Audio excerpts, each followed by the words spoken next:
Uh, Everyone, my name is Deepika Verma, Senior Research Fellow of Batch 2019 under supervision of Professor Rajiv Kumar Sir of Sociology Department.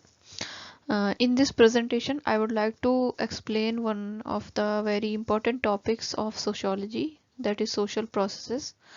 In this presentation, I will explain the meaning of social process, how the social process takes place, and what are the different types through which social processes occur. So let's start.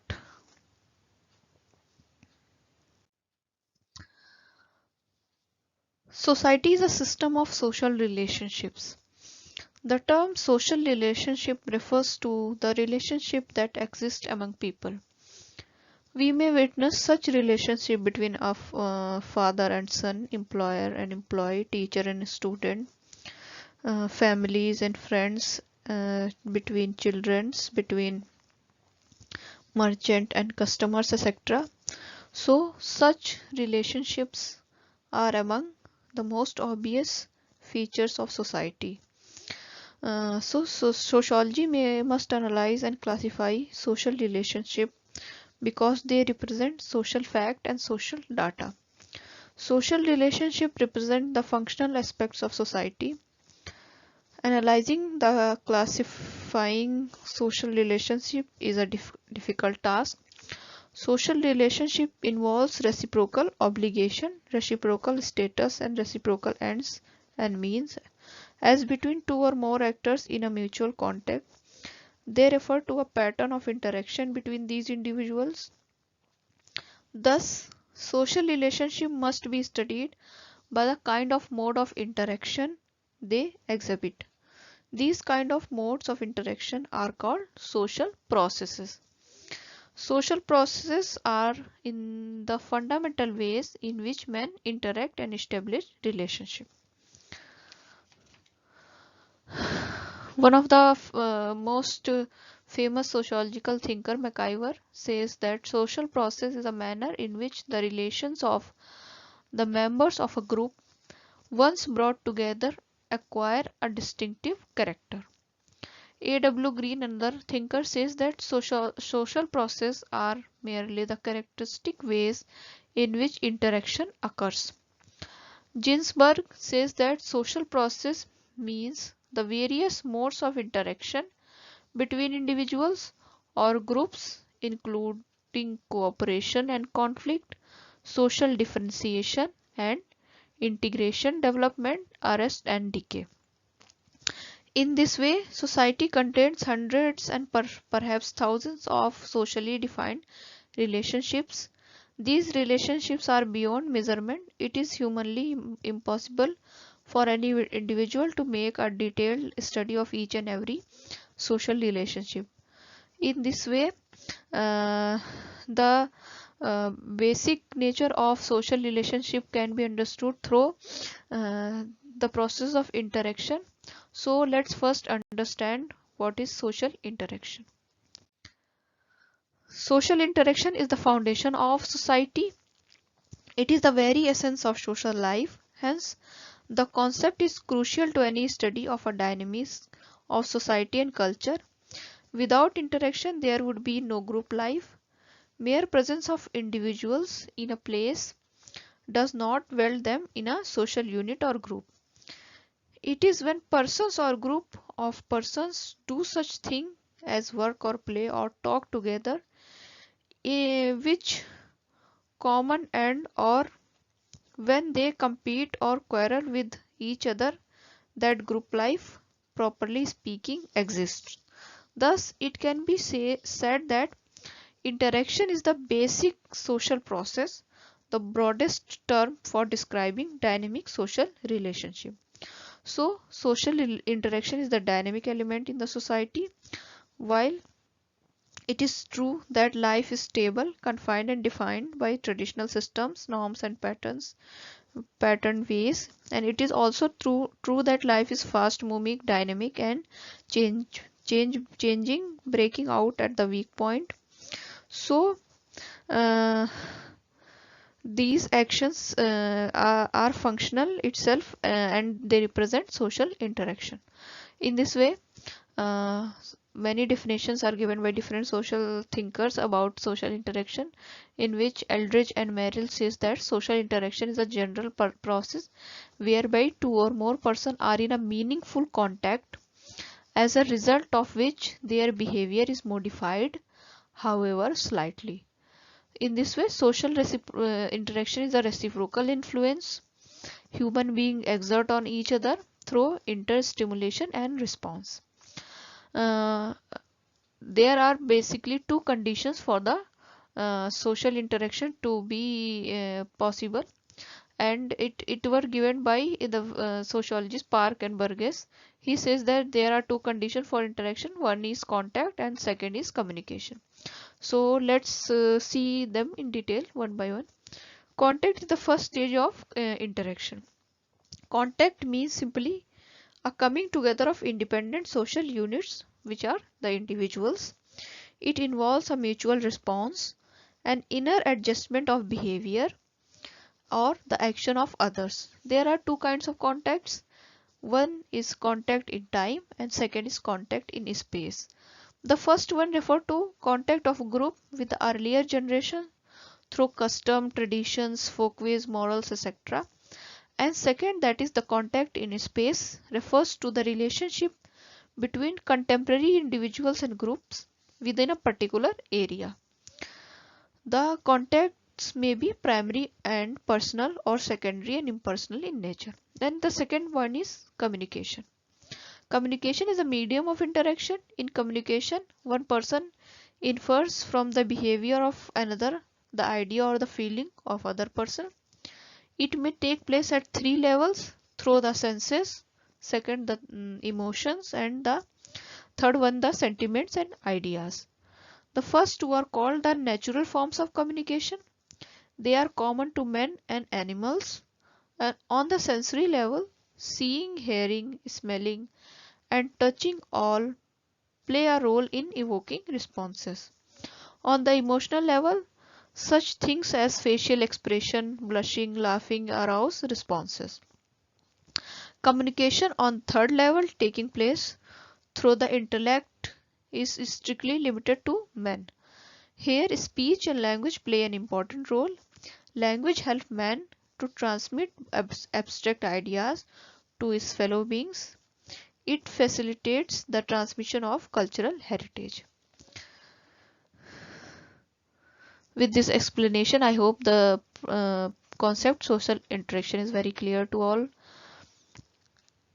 Now, let's discuss the different type of social process. Though there are so many social processes like cooperation, competition, conflict, contravention, accommodation, assimilation, accumulation, isolation, differentiation, disintegration, etc.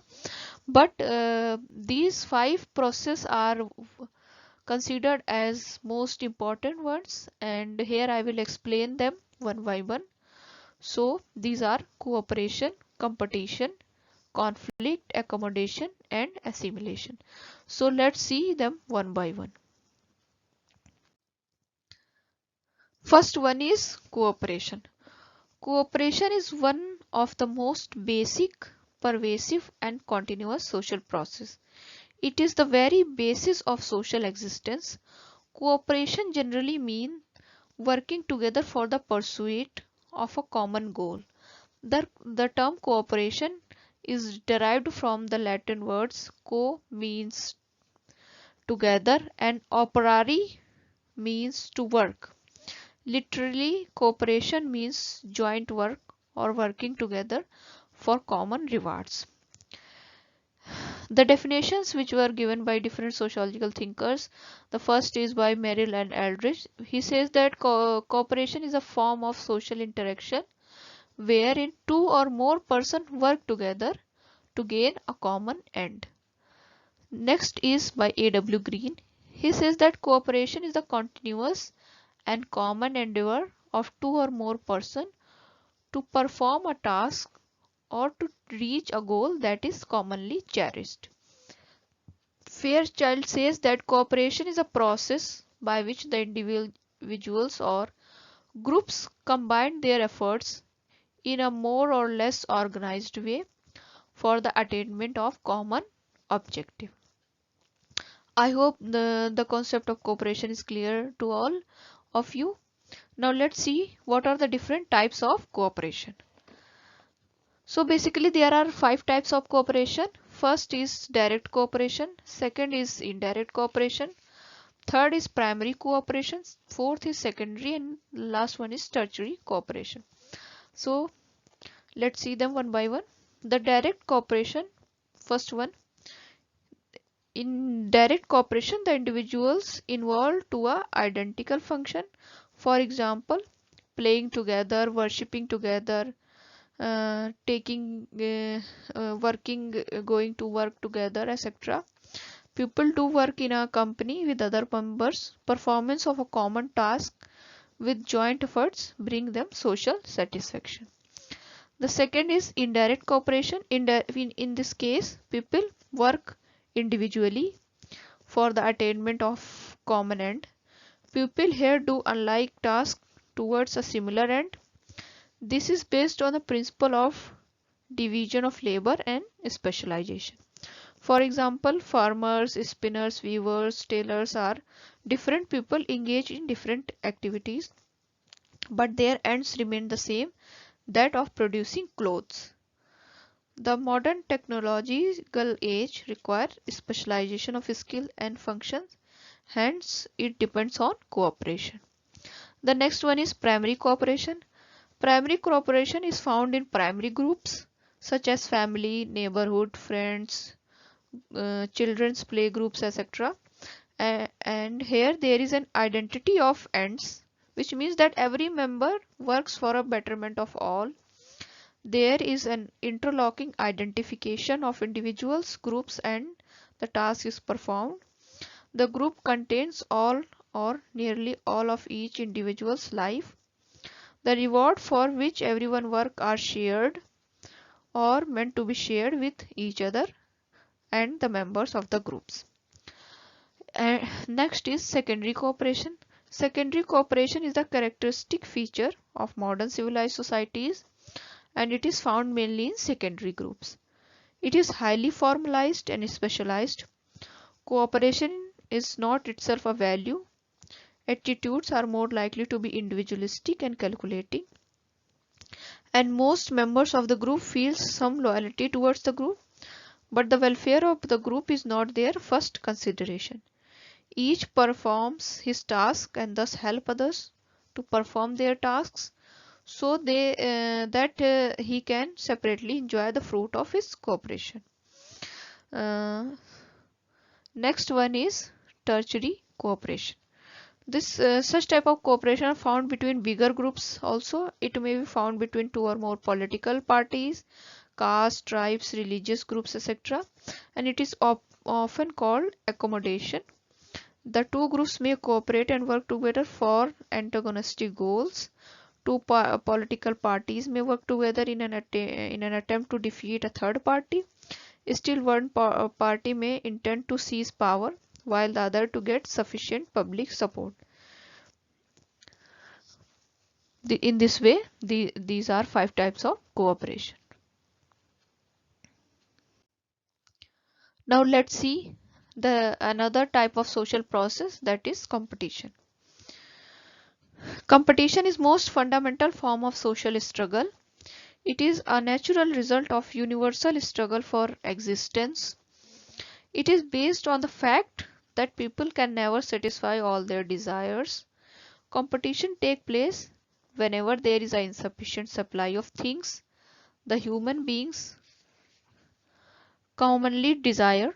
Whatever and whenever commodities which people want are available in a limited supply, there is competition.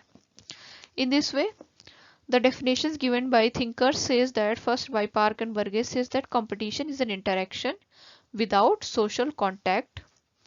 Horton and Hunt says that competition is the struggle for possession of rewards which are limited in supply, goods, status, power, love, anything. In this way, competition is a continuous, universal and dynamic process, and scarcity as one condition of competition, which means that Whenever there is a commonly desired goods and service, there is competition. In fact, economic start with its fundamental proposition that while human wants are unlimited, the resources that can satisfy their wants are strictly limited. Hence, people compete for the possessions of their limited resources. As Hamilton has pointed out, competition is necessitated by a population of insatiable wants and a world of stubborn and inadequate resources. In this way, competition is a continuous process. It is found virtually in every area of society and social interaction. Particularly, competition for status, wealth, and fame is always present in almost all societies. It stimulates achievement and contributes to social change. In this way, it is dynamic in nature. Here are four types of competition which can be seen in different fields of society. First is social competition. People always compete to get into higher status and position in social competition. Competition of this kind is mostly observed in open societies. Whenever individual ability, merit, talent, and capacities are recognized, competition for status is acute. Democracies, nations encourage such competitions. Second is economic competition. The most important and the same type, the most vigorous form of competition is the economic competition. It is witnessed in the process of production, distribution, consumption of goods. Men compete for jobs, customers, clients, profits, wages, salaries, increments, promotion, money, wealth, property, etc. Men always struggle for higher standards of living. Economic competition can be observed at the individual as well as at group level. Next is political competition. In modern world, competition for political power is always present. Political parties are always engaged in competition to secure power.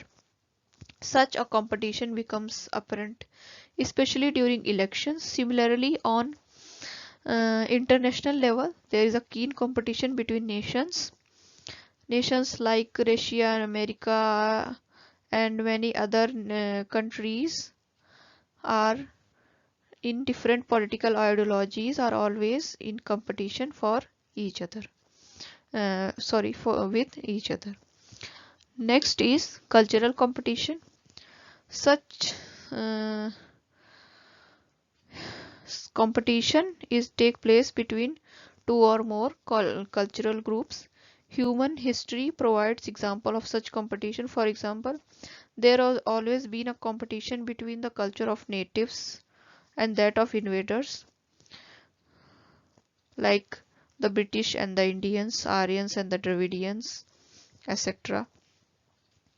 In this way, these are four types of competitions exist in uh, different stratas of social life.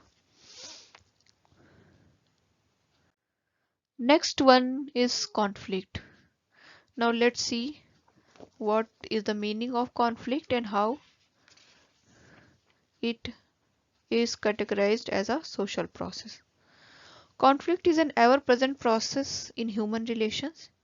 It is one of the form of struggle between individuals or groups, and conflict take place whenever a person or a group seek to gain a reward not by surpassing other competitors but by preventing them from effectively competing.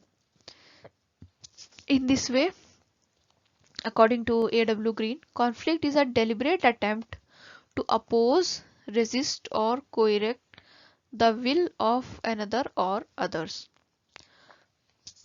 Gillen and Gillen says that conflict is a social process in which individuals or groups seek their end by directly challenging the antagonistic by violence or threat of violence.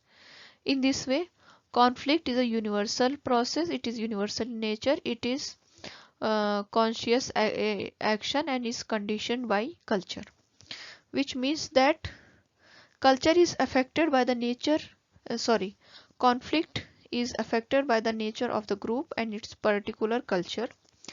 The objects of conflict may be property, power, status, freedom of action and thought, or any other highly desirable value.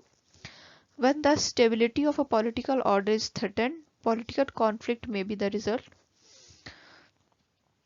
In this way, conflict is conditioned by the culture. And it is also universal, which means that conflict or clash of interest is present almost in all the societies. In some societies, conflict may be very acute and vigorous, while in some other it may be very mild. Many sociological thinkers like Karl Marx, Engels, and Simon are have emphasized the role of conflict as a fundamental factor in the social life of man. Now let's see what are the different types of conflict. According to George Simmel, there are basic four types of conflict. First is war, second is feud, third is litigation, and fourth is conflict of impersonal ideas.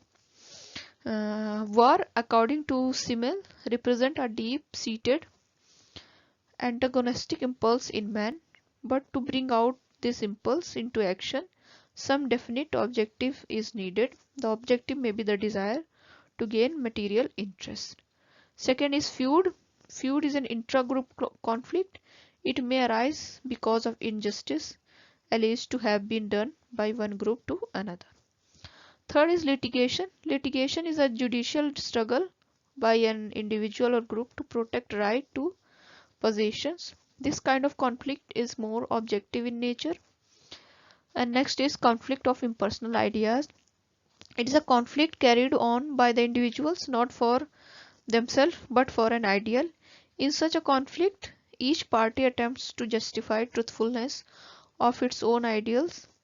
For example, the communist and the capitalist carry on conflict to provide that their own system can bring in better world order.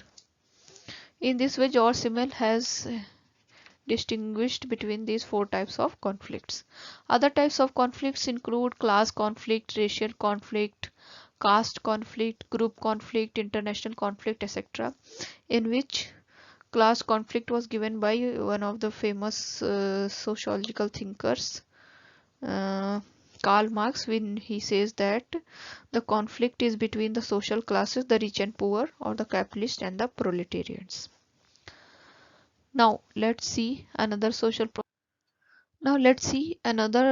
type of social process, which is accommodation. Accommodation is one of the principal type of social processes. It is through this process that social order arises. Park and Burgess have said that human social organization is fundamentally the result of an accommodation of conflicting elements. Throughout his life, man has to face a number of conflicting situations. Since conflict cannot continue indefinitely and man does not cherish the prospects of conflict, adjustments are always made. So such adjustment that man does continuously to pull on with other people and situation can be called as accommodation. Accommodation is a process of getting along in spite of differences. It is a way of inventing social arrangements which help people to work together whether they like it or not. In this way, McIver says that the term accommodation refers particularly to the process in which man attains a sense of harmony with his environment. Lundberg says that the word accommodation has been used to designate the adjustments which people in group make to relieve the fatigue and tensions of competition and conflict. In this way, accommodation is a continuous and universal process and is natural result of a conflict. Which means that since conflict cannot take place continuously, they make room for accommodation. When parties or individuals involved in conflict do not realize the scene of conflict, they sit down for its settlement. Such settlement, temporary or permanent, may be called accommodation. In the absence of conflict, the question of arriving at accommodation does not arise. So, Now let's see what are the methods of accommodation. Gillen and Gillen has mentioned 7 methods of accommodation. First is yielding to coercion, second is compromise, third is arbitration and conciliation, fourth is toleration, fifth is conversion, sixth sublimation, seven rationalization. The yielding to coercion involves the use of force or the threat of force for making the weaker party to accept the condition of agreement. This can take place when the parties are of unequal strength. Second is compromise. When the contending parties are all or of equal in power, they attain accommodation by the means of compromise. In compromise, each party to the dispute makes some concessions and yields to some demand of other. The all or nothing attitude give way to a willingness to give up certain points in order to gain others. The next is arbitration and conciliation. When the contending parties themselves are not able to resolve their differences, they may resort to arbitration. Arbitration is a device for bringing about compromise in which a third party tries to bring about an end to the conflict. Next is toleration. Toleration is another form of accommodation in which conflicts are avoided rather than settled or resolved. Toleration or tolerant participation is an outgrowth of the live and let live policy. It is a form of accommodation without formal agreement. Hence, there is no settlement of difference, but there is only the avoidance of over conflict. Next is conversion. Conversion is a form of accommodation which involves a sudden rejection of one's beliefs, convictions, and loyalties and the adoption of others. This term is ordinarily used in religious context to refer to one's conversion into some other religion. The concept is now used in the literary, artistic, economic, political, and other fields. In political fields in India, now the change of party affiliation and ideological conviction has become very common. Next is sublimation. Adjustments that are made by sublimation involves the substitution of non-aggressive attitudes and activities for aggressive ones. It may take place at the individual as well as at the group level. The method can be of different types, like many religious convert the method suggested by many religious prophets to conquer violence and hatred by love and compassion is that of sublimation. Next is rationalization. This involves plausible excuses or explanations for one's behavior. One is not prepared to acknowledge one's failure or defects, for it may indicate guilt or the need for change. Hence, one blame other for one's own fault. By ascribing one's failures to others instead of accepting one's own defects, one can retain self-respect. And